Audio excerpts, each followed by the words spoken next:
un alumno de la Facultad de Ciencias de la Universidad de Málaga, pues resulta de que se apellidaba Brondegard. Al conocer a este alumno, le dije que tenía apellido botánico, y entonces me respondió, ¿es que usted conoció a mi abuelo? Y entonces me quedé sorprendido totalmente. A partir de ahí empezó una relación en donde él empezó a traerme pues, material del abuelo, y bueno, pues entre esos documentos, libros originales, artículos originales, pues venía un manuscrito que me pareció interesantísimo, que era precisamente los nombres populares de las plantas andaluzas. Con una coincidencia, así comienza la historia de un manuscrito que llevaba 50 años guardado y que acaba de ver la luz gracias a la colaboración entre la Universidad de Málaga y la Real Academia Sueca de Agricultura. Obra del botánico sueco Van Brondegard, considerado padre de la etnobotánica moderna, recoge el nombre popular de más de 600 plantas andaluzas. Hoy en Tesis nos adentramos en el mundo de la etnobotánica, la ciencia que estudia la relación entre el hombre y las plantas, y abrimos bien el oído para escuchar todo lo que tienen que contarnos.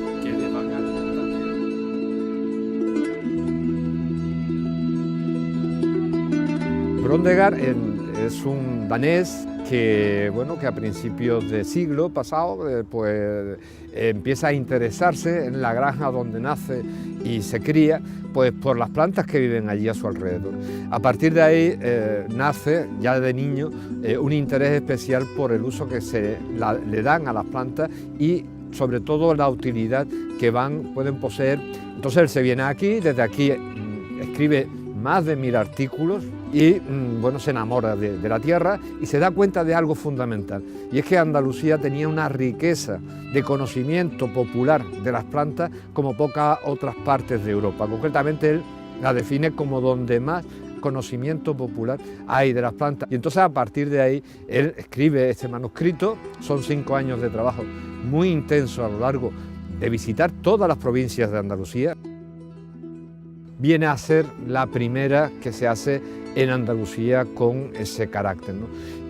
Aportándonos además una gran cantidad de información, porque en esos nombres populares siempre hay una costumbre, una tradición y sobre todo en muchos de los casos datos que pueden tener luego una gran relevancia desde el punto de vista del uso que se le ha dado, bien medicinal, bien gastronómico, en fin, que a partir de ahí se van a obtener otro trabajo, otros resultados, otras investigaciones que pueden darnos, pues bueno, bastante interés. El problema que ha tenido la etnobotánica es que parecía que era esa hermana pequeña, esa parte de la ciencia, digamos, que con carácter menor, y se está revelando cada vez como una parte mucho más trascendente de lo que hasta ahora veíamos. Lo bonito de la etnobotánica en este caso es que no solamente se queda en recopilar el nombre, sino en buscar el origen de ese nombre popular, a diferencia del nombre latín que le damos los botánicos, que no es más que un código para que nos podamos entender entre nosotros. Pero sin embargo, en la etnobotánica lo realmente sustancial es que cada uno de esos nombres siempre va a tener un origen que está basado en una costumbre o en un uso. Eso es lo interesante, y ahí es donde hay que indagar. Brondegard, lo interesante de él es que no solamente recoge el nombre, sino que intenta buscar la esencia de por qué ese pueblo, ese campesino, esa historia, esa cultura, ha tenido a bien denominarla de esa forma. Brondegard a este acíbar, pues, o aloe, le viene a llamar pulpo, precisamente por la estructura que recuerda a ese pulpo abierto dentro del mar, con esos brazos largos y que van sucediéndose, que se cultivan muy bien y siempre han estado presentes en todas las casas de Andalucía, en el sentido de que ante cualquier emergencia, como puede ser una quemadura, es lo más inmediato. Una de las plantas también muy interesantes actualmente, que aparecen en la obra de Brondegard, es precisamente algo que conocemos todos los andaluces, que es la vinagreta o vinagrillo, que es esta planta con hojas en forma de trébol. También recoge el nombre de trébol en su libro Brondegard. Responde a algo sustancial, y es que va a producir una gran cantidad de ácido oxálico, que es lo mismo que tiene el vinagre. Y de ahí que, bueno, la tradición obligaba casi a que cuando la veíamos en el campo chupáramos la parte de abajo porque nos quitaba la sed, entre otras razones, que es para lo que se utilizaba muchas veces en el mundo de los campesinos y de los pastores.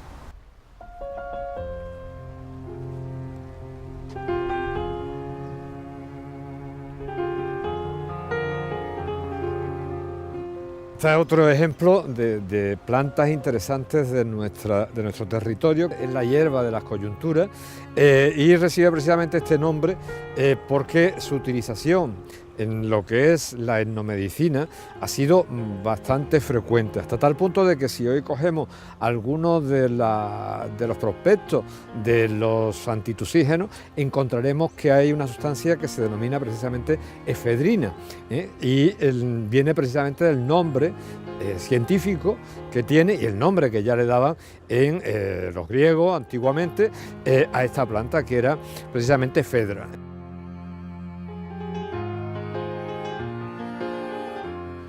Es maravilloso el mundo de la etnobotánica, sobre todo en su traslado a la interpretación de la cultura de los pueblos. Tenemos casos extraordinarios, ¿no? Hay uno que me encanta, que es el de la botánica cofrade, ¿no? Es decir, ¿por qué aparecen lirios en Semana Santa? ¿Por qué en los cementerios aparecen imágenes repetitivas de la dormidera, que es una planta, bueno, pues una opiácea pues bueno, pues porque con ello se intenta simbolizar precisamente lo que es el sueño eterno, pero no un sueño eterno cualquiera, sino dulce, ¿no? Y bueno, pues si visitamos cementerios de Andalucía con una cierta raigambre histórica, podremos observar rápidamente de que las plantas van a tener siempre ese lenguaje complementario en esa botánica que en este caso se llama funeraria.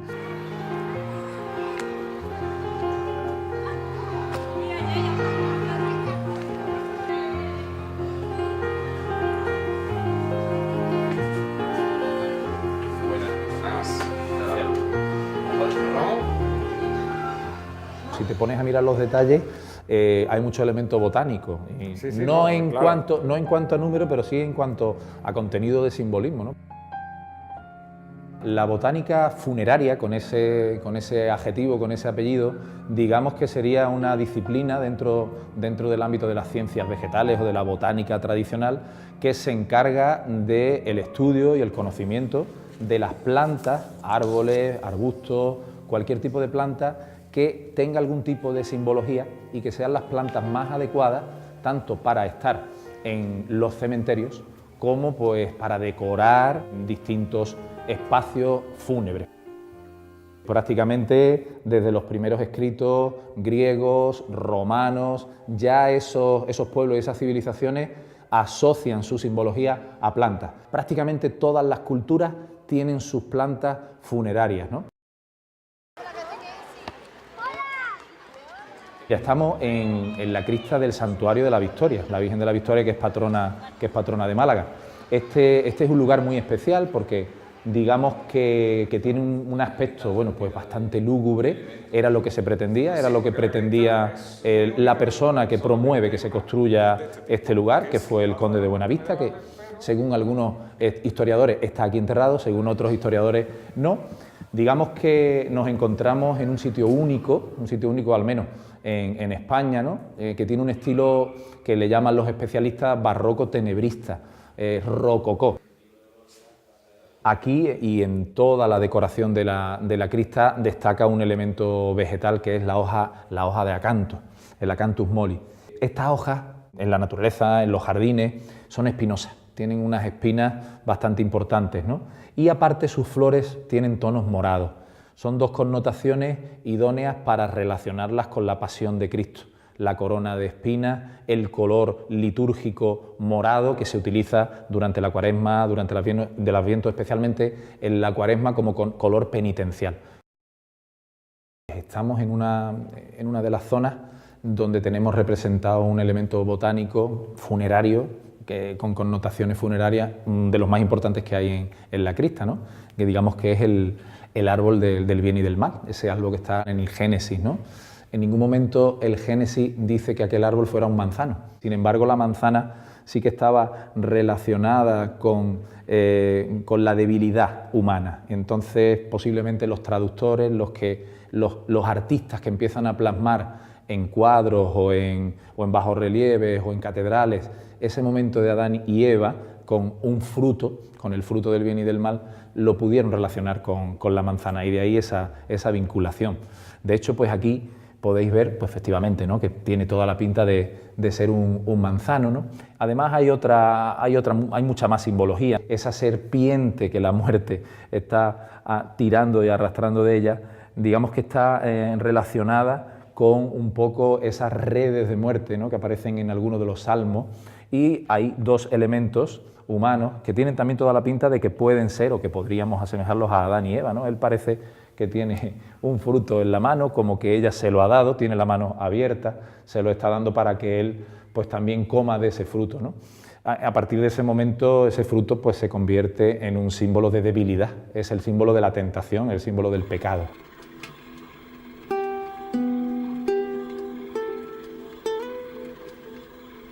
Ahora nos encontramos en el lugar opuesto al que hemos visto anteriormente, bueno, en una de las zonas de enterramiento, ¿no?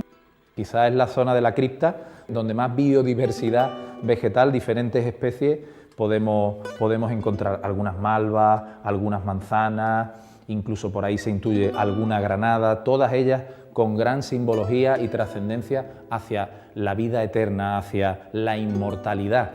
Claro, estamos en un lugar de muerte en el que aparentemente vemos calaveras, vemos huesos, vemos debilidad, vemos enfermedad, pero se entronca con la vida y con la resurrección de ese alma, y esa resurrección queda también representada en estos elementos vegetales como si estuvieran vivos, como si estuvieran renaciendo.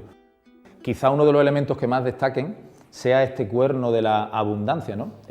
Choca que haya un cuerno de la abundancia, de la vida, en un lugar como este. Sin embargo, está absolutamente relacionado con ese viaje, esa abundancia de vida, de frutos, de alimentos, no debe faltar, y están ahí representados.